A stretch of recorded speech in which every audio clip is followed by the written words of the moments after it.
Oh man, yo, if you look at my YouTube history, you're gonna see that first year Colorado, the first year Deion Sanders was at Colorado. There was not a bigger fan than me. I supported them all the way through that first year, and I would say all the way through about 8 games into that second season. Now, it's not that I didn't support them after those 8 games, but it's that I started to see through the swagger. I am one of the biggest Deion Sanders fans, but sometimes, they have that saying, don't meet your idols or what have you. I never met him, but when he's on TV more than just on Sunday, you're getting to know him more. When he's on TV and he's in a position where he feels like he has to defend his son, because he's not just a football coach, he's a father of 2 guys on that team, 3 guys who are in the organization as a whole, with his son that was always filming. You start to see somebody who's kind of splitting hairs a little bit. Now, this video, I'm going straight raw. I just saw the clip of this new strength and conditioning coach. Maybe not new, because from what I understand, she's been there before, but maybe now she's the head strength and conditioning coach. I'm not quite sure, to be 100% honest with you. But I saw I don't know what to call it, speech. It makes me so uncomfortable that I had to do this. He is running that program into the fucking ground. I don't give a fuck what a Matt McChesney has to say. I hope that deep down in his heart, he's really just bullshitting every time he goes on TV or on the web and he's talking and defending Colorado, because he can't help it because he's such a homer. But I hope deep down inside, he really has a true sense of what the fuck is going on. He's running that program into the ground. First of all, I find it incredibly interesting that his team, he really popped off as a Pop Warner football coach for his son. And it's crazy to me that the team he got now looks like a Pop Warner team. It's almost like he can't help but to lean in on where he's comfortable. That's one. 2, the entitlement that he has created in that program. Retiring Travis Hunter's number 12 jersey, retiring Shedeur Sanders' number 2 jersey, 2 very important skill position numbers. And I always said it. I said it from the very beginning, from that first season, all that flair. And really, if you ask me, when I saw them when they won that big game against TCU, to me, that was more about Dylan Edwards, the running back, than it was about Shedeur or anybody else. And sure enough, they couldn't keep him there. Because somewhere along the lines, and you can see it because they don't hide it because he puts so much stuff on camera, his ego gets in the way of their success. His ego has always been the number one part of Prime. He's talked about it in interviews that he had to create Prime, and now he's coached Prime. Nah, bro, you got to show up as Deion Sanders, and you got to do a better job, and you're not. You're not. Now, the clips that are going out about how small this team is, look at my YouTube history. I've been talking about this for forever. I was talking about this last season. I was talking about this when Shedeur and them boys was there. They've been small. And it was some people who would jump in my comments talking about, man, you don't know what you're talking about, man. They got people on their roster that weighs this much. They got how many of them? How many of them? You need your whole O-line looking like a mountain. You need that D-line looking like mountains. I was coming up with ideas even at that time saying, man, they need to go and try to find a wrestling department at Colorado State, at JUCOs around there. They need to find whatever kind of wrestling department is there and bring some of those guys on. They need to find some bigger guys, stronger guys who can come in with strength. The Philadelphia Eagles just brought in some dude from like Nigeria, ain't never even played before, because they're going to just try and teach him. Can you just be a rock? Can you just hold this position up right here? Can you give us what Dexter Lawrence could possibly give the Bengals? And just hold him up right here. And then an old boy right here finna take care of the rest. Can you do that? The clips are real. They way too small.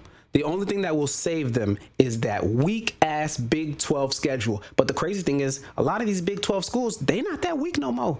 They not. They done did the recruiting. They're doing the work. Now, I got some videos here that I want to show, but I first want to just pop off and let me show the video. Let me show the video, and then I'm going to go ahead and jump in, and I will then say what's on my mind, what hits me. All right, let's get into this. First thing is we're seeing here, powerful. It says powerful. Colorado's female strength and conditioning coach, Morgan Coate, has gone viral for her motivational speech to the team. "I don't do this for the love of the game. I do this for the love of y'all," she said. Morgan had the team ready to run through a wall. I don't know who Catch Central is, but you're lying. You're lying. This is PR. In practice. Let's start this from the very tippy top. We gotta get all this. These are earned in practice. Trophies are earned in practice, and you are just collecting what you are owed on game day. You guys all have one of the most known logos in college football. Be proud of that, because I sure as hell am. I'll tell you what, when I go home, and keep in mind, fellas, my family's from Canada. They know who you guys are. And football ain't like that in Canada. But they know who you are. And when I talk about y'all, damn, I talk about y'all with great pride, because guess what? I don't do this for the love of the game. I do this for the love of y'all. And I do this because I want to see y'all be successful on that field. Like Coach Mo said, like, it's not just about you. Every time you step on the field, like, someone else is in. These are earned. Yo, it's crazy because they're forcing these women into these spaces. Deion Sanders is running Colorado into the ground because he's running it like a liberal coach. He's trying to give opportunity here and opportunity there. And in a lot of ways, that's great. But I think you give opportunities to the people who can make your program better, not the people who make you comfortable. Sometimes you got to hire somebody who makes you uncomfortable because they're going to make the program better. But when you want to hire your dog and your homeboy and this person who's a cool person, you're going to fuck around and find out. You just made a huge mistake. I think Colorado's going to go through one of their most embarrassing seasons ever. Even more embarrassing than last year. This person that they got here doing this, just from her body language, the way she's talking, it sounded like she was about to tear up. I don't believe a single thing she's saying, except for when she's talking about Canada and where she's from. And I believe the fact that she does love them. I don't need you to love me. I don't need that. I need you to show up with plans for me and for this program and for my position group and for all of us here that help all of us excel and grow beyond the way we came in here. I should never see no videos of somebody looking like they literally in middle school or playing on JV. I don't care how talented the kid is. I don't care how Travis Hunter was talented as hell. You gonna tell me the little boy who I seen in the video? I'll pull up the video right now. You gonna tell me the little boy I seen in the video? You gonna tell me this guy is this guy right here? You're gonna tell me this guy is more talented, skillful than Travis Hunter was? Because even Travis Hunter was getting knocked the fuck out. Travis Hunter got knocked the fuck out against Colorado State. Because he ain't had no fucking muscle. Went to the NFL trying to do everything, trying to do this, that, and the third. Couldn't even sustain it. Couldn't finish. Was she the strength and conditioning coach at that time? You saw the difference between when Jordan Seaton left Colorado to how he looking now? I bet you he look crazy right now and moving forward because he's in the SEC and he ain't going to be able to survive on that bullshit diet that they have people on in Colorado. Look at this shit. Cut that music off. I don't give a fuck about no little juke. Can the fucking O-line protect the quarterback long enough so you can get me the rock? Can it? This shit is embarrassing. And Deion Sanders got so much swagger, he finna go up there and gaslight the shit out of everybody. Talking about how we wrong for saying this and saying that. And then he goes as far as to ban the reporters from showing up with their phones. Now reporters and fans can't come to practice with their phones. They got to hand over their phones to the Colorado staff and it's returned to them after practice ends. Nothing observed at practice may be reported, published, posted, broadcasted, or otherwise shared in any form on any platform at any time. You scared? You're scared people are going to see? There's no change in Deion Sanders. He has not changed since he got there. He walked in there with way too much fucking ego. And he still got that same kind of ego. When he walked in there talking about, I got my Louis bags with me. What you kicking these guys out for, bruh? What are you doing? Find out who can help this program. Nah, instead, we just coming in here with straight bravado. You're not even the strength and conditioning coach. But you're going to talk these guys out of the room and you're going to force yourself to start from scratch as if you just got it like that. His ego has led him to believe that people are going to flock to him. For what? What I'm flocking to you for? When I got NIL and I can go over here at a program that's actually better than yours. You had Travis Hunter over there. Travis Hunter, in his time at Colorado, in total, had like a 13-12 record. People should be able to see what you're doing in practice because people got to be able to hold you accountable. That's what reporters are there for, to hold people accountable, to be able to ask certain questions that need to be seen. And it ain't no hiding that can keep the fact that you've been too small and now you even look smaller. And beyond that, you got two women speaking up in front of these guys like they really supposed to get geeked up off that. I saw an interview with Matt McChesney. I'm going to pull that one up. Matt McChesney talking about some, and I don't know if he's being honest. I don't know. I can't even tell. I can't tell. But I saw in this interview, he's talking about, man, you know, if you need a coach to inspire you, and then you're a fucking pussy. Really, bro? Then what the fuck we got coaches for? Yes, there is internal confidence you're supposed to have and internal motivation you're supposed to bring with you. But you know who lights that fire even more? You know who redirects you when you're off? Because they understand, because they've been a part of the game. Because they understand what it's like mentally to have played the fucking game, to have been in the trenches. And so they know how to talk to you because they know, they understand, versus somebody who's just happy to fucking be there. Big fucking difference. If I'm somebody who pulls up and I'm just happy to be here, I'm just glad I'm a part of this. My energy will never be that direct. I remember one time when I was much younger, I went and I auditioned for X Factor, that music competition. My biggest mistake was I showed up just to see how far I can go. I showed up, I was right there with everybody else, 5 a.m, standing in line, waiting down in Miami. Everybody's just there kind of trying to see, is Simon Cowell here, and so on and so forth. And I seen him and I got a chance to sing in front of him, but my mind wasn't right. I didn't show up there to dominate and to show people how amazing my storytelling is with my voice. No, I showed up to see, can I do better? Can I get there? Can I? Maybe they'll prove it to me. Maybe they'll tell me they're going to make me feel worthy by giving me the honor of going and being that person on television and being the person that gets here and there versus the person who showed up there ready to murk, ready to go. And that's all I'm seeing right now. Let's pull up Matt McChesney right quick. I got so much more to say.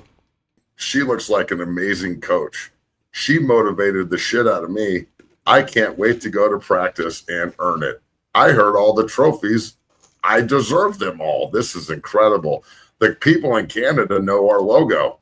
That is also incredible. We have a new Canadian fan base because of this incredibly gifted strength coach at the University of Colorado who's doing so much to help the development of our football team, considering at practice she knows what's going on. And that's fantastic because now football has become genderless. And anybody can play, and everyone can play, and anybody can coach, and everyone can coach, and that's the way it should be. Everything should be equal, even though we're not the same, because that's just the way the world works. So if you don't like it, I guess you're just not a fan of CU or Coach Prime or the AD or the way they're doing things. And if you think that she's not qualified for the job, then that just makes you a misogynistic piece of shit. If you knew your history of Colorado football at all, you would probably try and understand that there's been some tension in the past with females on the team. But maybe you guys don't know what I'm talking about. So I don't know what to do or say about this. Look, if you need a coach to motivate you, you're a fucking pussy. All right, that's enough of that. I actually think this hurts him. Now that I rewatched that, this is bothering the fuck out of him. I don't doubt it for 1 second. Not no more. First of all, it's a shame that Colorado has gone there, and the first thing they did, Deion Sanders, big ego. First thing he did was he removed parts of their tradition. He didn't lean on former people that were there before who could come and bring back to the program. Instead, he's bringing all his homeboys. Terrell Owens pulling up. Every fucking celebrity's pulling up. And he's turned Colorado into the biggest reality show there ever was in college football. That's Deion Sanders' brand, reality television. As far as I'm concerned, ever since he got out of the NFL, the best shit that he's really done has been the work that he was doing when he was on NFL Live or whatever that was. Him and Rich Eisen and them boys. That was fantastic. Because he was still in his element. But now you got this cornerback, former cornerback, trying to coach a young man who's a quarterback. And he's even running that ship awfully liberal. Letting Shedeur call the plays, letting Shedeur do that, this, that, and the third, acting like he grown. He grown. We call him grown. He got learning to do, my boy. And that's why he's in the NFL right now. And that's why he went to the 5th round. You ruined his opportunity. You got in the way of his opportunity. Same way Jaden Daniels' mom did too much. Sometimes family got to know how to back up. You can only teach them and raise them for so long. There's a period where it's time to step back. But this isn't even about Deion and Shedeur. This is what Deion is doing to Colorado. And Colorado really is the one that's going to hurt for it. Because in this day and age, in this NIL era, there's no reason why they should have struggled the way they did last season.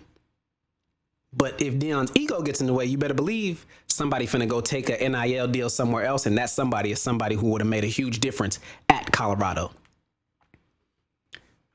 Watch this video. Let's talk about this one. We would work out from midnight until like 2:30 on a Friday or a Saturday night. When you want to go to the club, or you want to go to a bar, or you want to go to a house party. No. We would work out at midnight. Let's go! Training every day is to the max. Like, it was literally to the max, and I didn't want no part of it. It was awesome. Those are some of my favorite nights of my life. Look at the fucking energy. This energy is not no social media TV energy. No matter how much you prepare, you know in that workout that everything in you is going to say stop. But will you?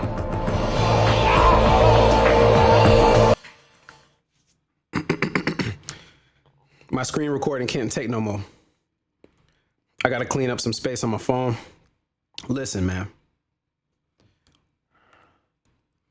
He's ruining a program that he should be the leader of. And sometimes we get so caught up in somebody's swagger and their motivational approach, their ability to say quotes, their ability to read off Bible verses, Deion Sanders' ability to make it seem like he's just so focused. I ain't worried about you. Do I look like I'm worried about you?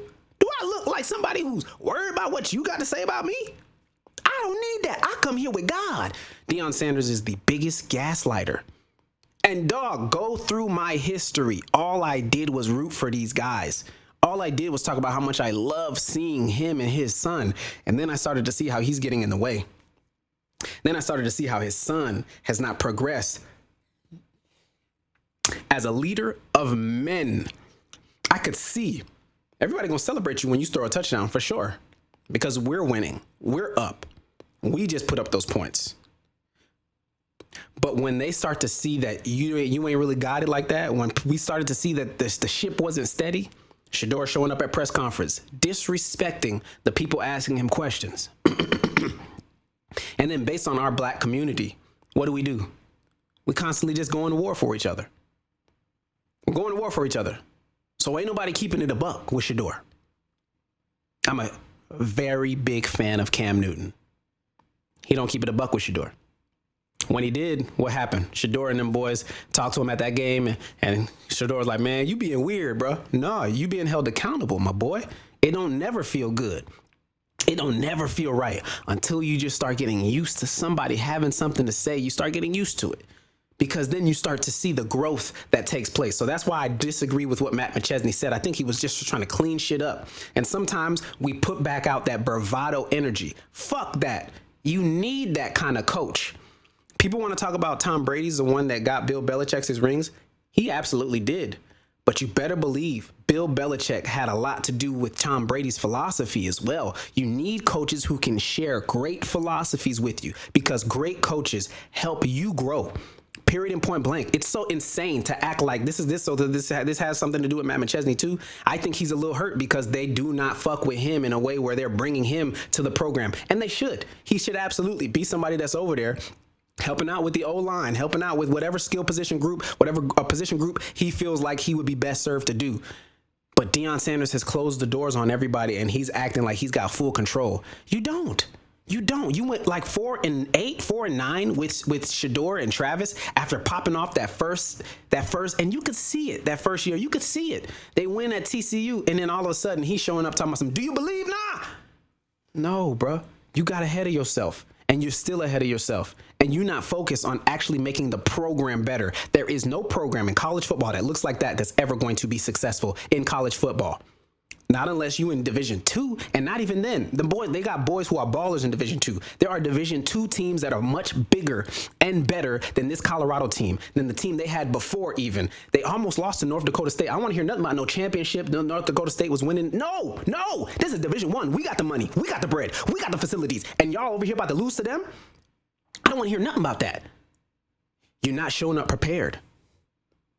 And you can see it. You can see it in the way the guys who have gone to the NFL have performed since they have left Colorado. How is it Colton Hood leaves Colorado, goes to Tennessee, and all of a sudden they talking about him as a top draft pick? Not at Colorado, they won't. These NFL coaches don't believe in Deion Sanders, and there's a reason they don't. Anybody who want to sit around here talking about some racism, dog, you're a part of the problem. You are 1,000% a part of the problem.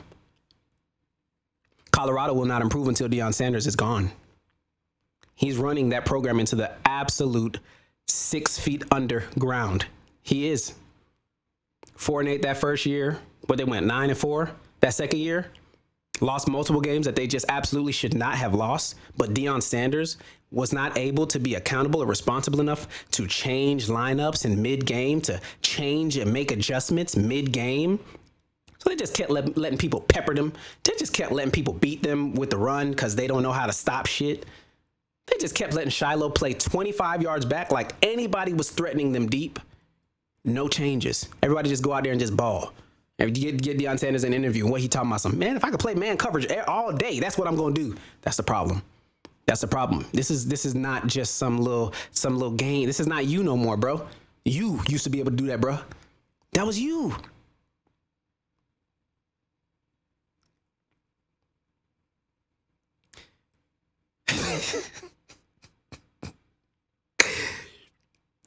Yo, laughing stock. Let's go look at their schedule really quick. And let's go make a prediction. You can hold me to it. I ain't got no problem with that. I don't mind being wrong, but I don't mind taking a leap and seeing if maybe, just maybe, it could be right. Colorado football schedule. Georgia Tech, L. Weber State, Weber or Weber, I don't remember. They better win that one. I'm going to go ahead and give them that one. I'm going to give them that one. I don't know, though. I don't know. I haven't done any homework on them. But we'll see. Colorado is so small. I wouldn't be surprised if that school and them just ends up being a very good matchup. I'm going to give them that one because they're going to need to scratch out some W's here. Northwestern, they're going to lose that one. You going up against a Big Ten team and you think that just because it's a smaller, less successful Big Ten team that it's going to be, nope. That Big Ten team right there was actually competing last season and they got better this season. They just got people to put money into the program. They're going to mop the floor with Colorado. 1-2. Colorado Baylor. You know, DJ Lagway just got over there and he struggled mightily at Florida. He needs a big bounce back year.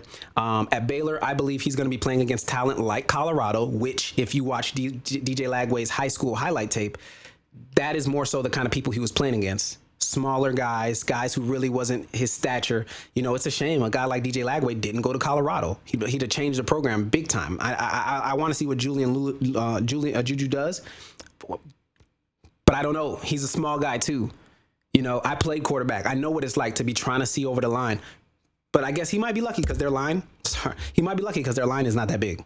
So I'm going to go, that's an L. They need a huge bounce back year.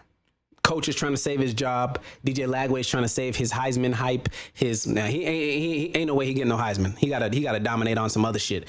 But he's trying to save his NFL aspirations. That we're looking at a 42-14 game right there. 1-3. Texas Tech. I don't care that Brandon gone. We looking at 1-4. They got the guys. They got the running backs. They got the O-line. They got the D-line. Shit. David Bailey just left. You better believe they're gonna have somebody else to replace him. That's 1-4. That'll be a huge blowout game. Utah 1-5. Oklahoma State. Big improvements they just made this past season. This will probably be a closer game, a more competitive game, but they still lose 1-6. I'll tell you right now, the only thing that might save Colorado is Brennan Marion. That's it. If he has the type of offensive scheme where people just can't fuck with it, that's the only thing that will save them. But their lack of size, I wholeheartedly believe people will run right through their fucking O-line, regardless of what the play looks like, regardless of the play call. Brennan Marion will end up being the head coach next season because Deion Sanders just won't be able to deal with it. There is no bounce back year. There is none. People should be able to look at your guys from the outside looking in, and they should be able to see why you're going to be successful. We should see it right now. We don't even need the phones in the practice with the reporters. We don't need that. We should see it just off reading the names. We should know, oh, that's a dude, that's a dude, that's a dude. He's returning, etc. And whoever returned, it don't even matter because y'all had such a terrible season last year. What we at, 1-6 with Oklahoma State, Kansas State. You know, Avery's still there. They just lost Jace Brown. That's a big loss. That's a game that maybe they could win. I haven't been hearing anything. Oh, Dylan Edwards went back to Kansas State? No, I think he went to Kansas. Okay. I'm going to give him this one. Nah, I think Avery's a better quarterback right now than Juju. We'll see. This could end up being a good game. I say they lose this one, though. 1-7. Arizona State, 1-8. Houston, 1-9. Cincinnati, 1-10. UCF, 1-11. Prove me wrong. I have Colorado winning one game. Possibility for 3. Embarrassing what he's doing to that program. That's enough for me on this. Unbelievable.